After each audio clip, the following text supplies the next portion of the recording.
Hello everyone, I'm Brian Miller and it's the beginning of December and it's warm here in my home in Florida. So I need to do something to get myself in the Christmas spirit. So I'm going to drink some coffee in my Christmas mug and create some artwork that is more wintry feeling and can help bring in the Christmas spirit.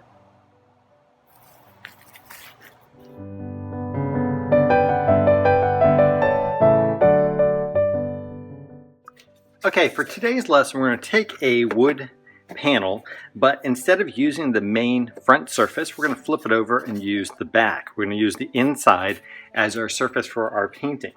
And what we're going to start off with is I'm going to go ahead and put some gesso down.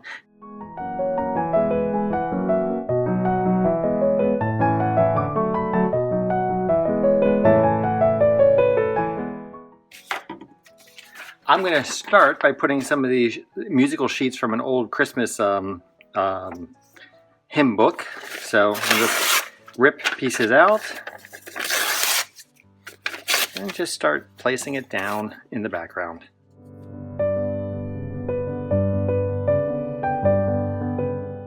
And the gesso will act a little bit like a glue, and we're going to put some matte medium down as well to kind of make sure it's adhered well.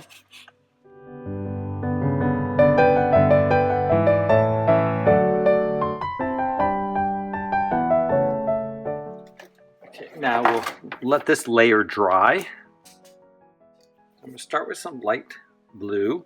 This is light ultramarine blue. I'm going to put a little bit on the background. And then using a Kellis wedge, I'm going to spread it around. Okay, since I have a little too much paint, I'm going to take a baby wipe and just kind of distress it and pull some of it back.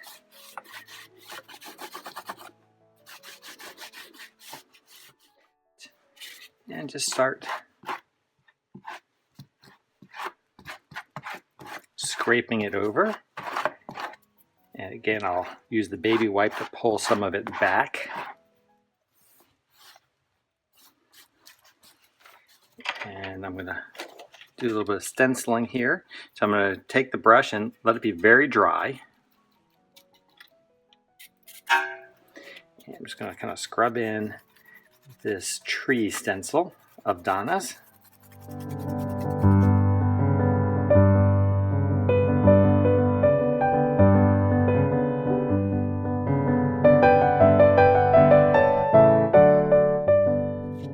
About what I like for the beginnings of this background here.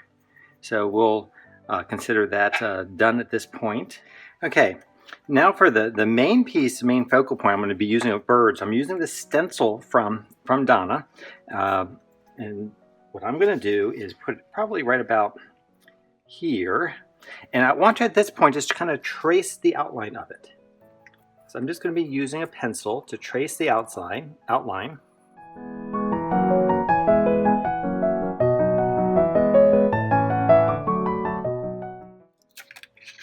Okay, so this gives us our placement. Let's make sure we get all the lines. Missed a spot here. Okay, so there's our bird.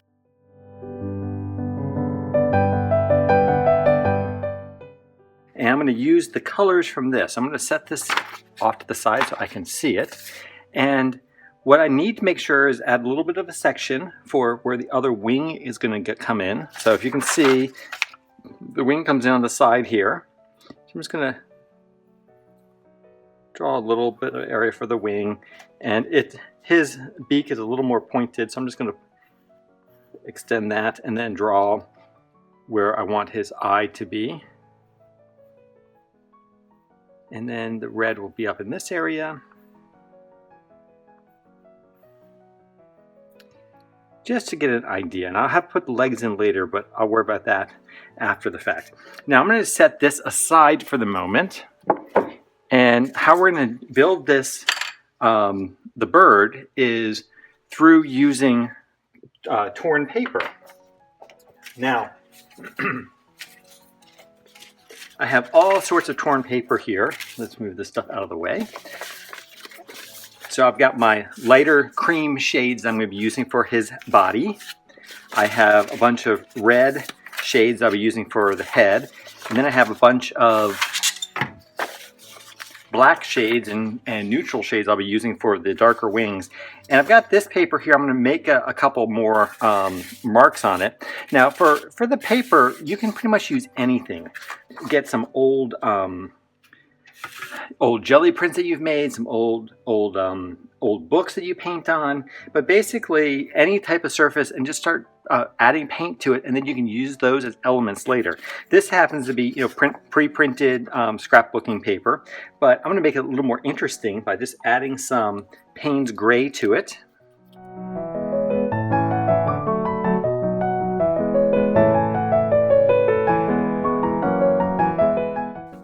So here's one sheet that we'll end up using. Painting back out again, and we can see the bird area is right here, and we're going to start by tearing some paper for the red in the back. And what I'm using, I'm going to use some Liquitex gloss gel. This seems to dry really clear, and it helps make the colors more vibrant and keep them retain their vibrancy. So I'll just grab a brush, and first thing I want to do is kind of pick out what color I want to start with for the red area, and I'm just going to start tearing.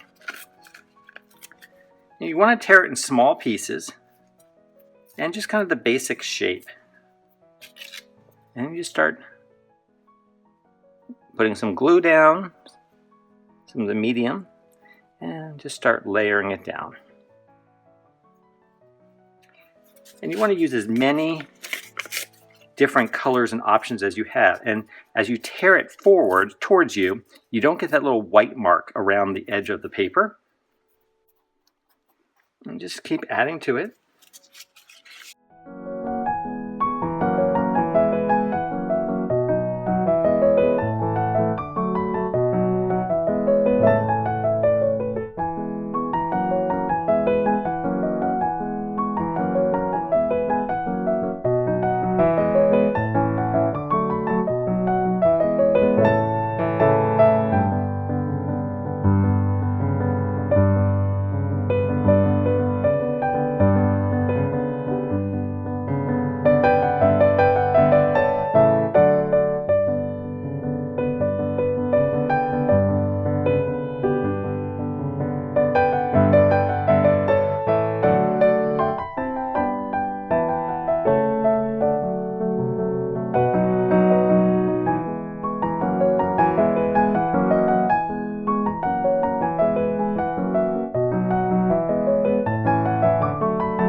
Okay, now that I've got the bird down the way I like, I want him to be resting on something, so I have cut a stick out from my backyard, and I'm going to sort of find a spot for it to be, right about where his feet would be, and then I'm going to glue that in, and I'm going to use the same gel medium. I'm just going to paint the back of the stick.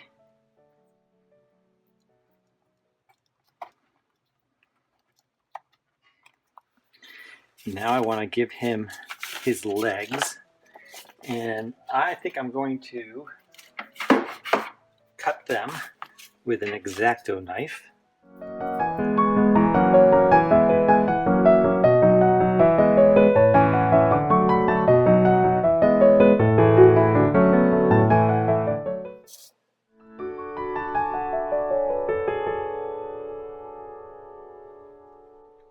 Okay, so what I've done is I've just cut them out. I'm going to kind of wrap it around the stick.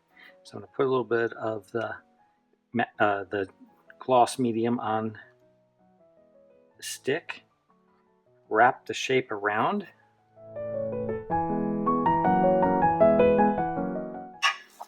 Let's make the second one. I'm just kind of guessing at the shape of the claws and the feet.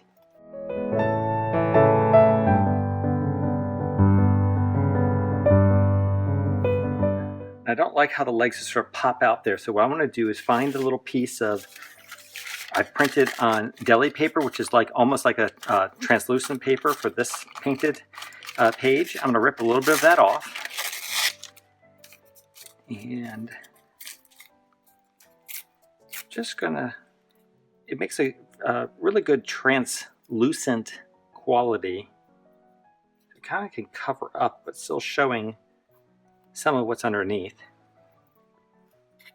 So it looks like the bird's feet are coming from underneath the feathers instead of just being stuck on top. There. So it gives a little bit of depth to the bird, and then I went ahead and made of course, the darker feathers on this side, and I went ahead and went darker with the tail, just so it kind of receded back a little bit. Paynes Gray. And a little bit of Glazing Medium. I'm going to take a nice big brush and mix it up. And I want to kind of tint back some of the area so it seems a little more, has a little more dimension in here and allows you to focus a little more on the bird.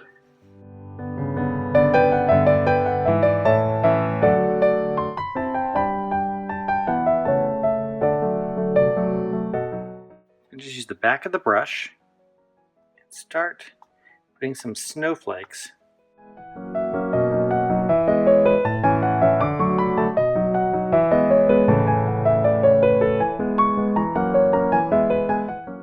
Okay, now before we go on the next step, we want this to be completely dry and maybe let it dry overnight. So let's go ahead and make sure that that's taken care of before we proceed. And this is a 12 by 12 panel, and I have a 12 by 12 piece of plexiglass here. It's clear, but it has this blue film on each side. So I'm going to start by peeling off the one side of the film. And I'm just going to place over top of it for right now. You can kind of see a little bit where the bird is underneath. And I'm going to start to paint some snowflakes on it. So I'm just going to do some little circles.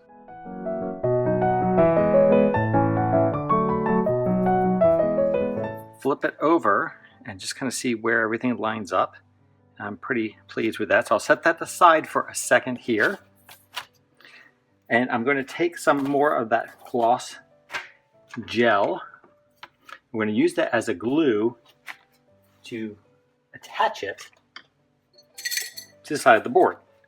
So what I want to do is only paint about halfway across the board here. And I'm going to put a fairly thick amount here.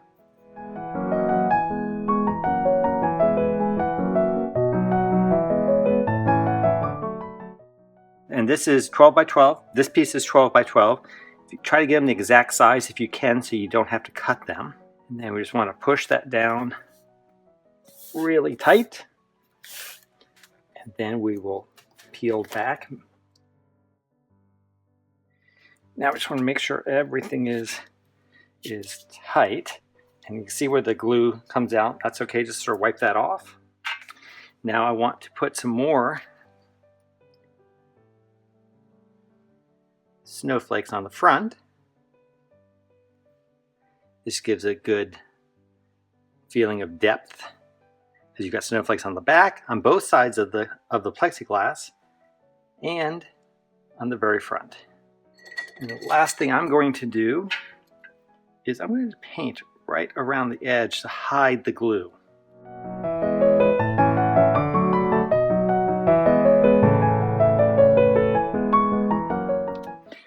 And we are done.